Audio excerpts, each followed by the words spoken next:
झुमका तो हर करे अटैक, दिलवा हमार हो गइल क्रैक क्रैक। डीजे बोले वंस मोर बेबी, आज हाथ ना फाड़ दे ट्रैक।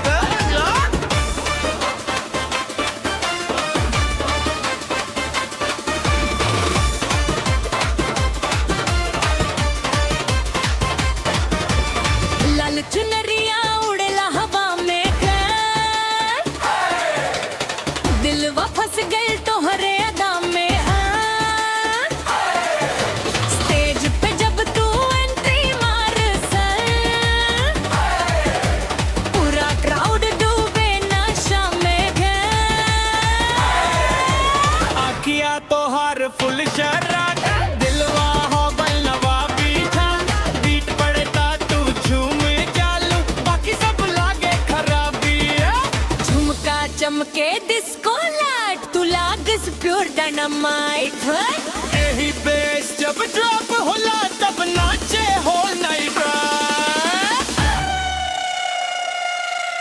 लहंगा उठते डीजे हिल गइले, टिक नजरिया में दिलवा मिल गइले।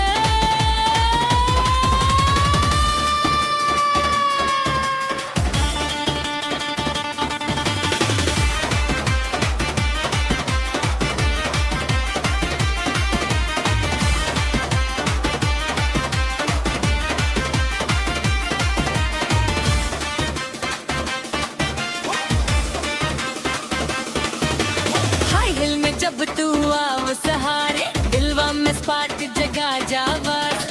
डीजे बीट पे स्टेप मिलावस, पूरा चौद के नचावस। फोनवा पे वीडियो वायरल बाता, तोहरे स्टाइल पे सब घायल बाता। एक मुस्की पे जानल बा, तू सोशल मीडिया वायरल बा। आँखियाँ तेरी डीप समंदर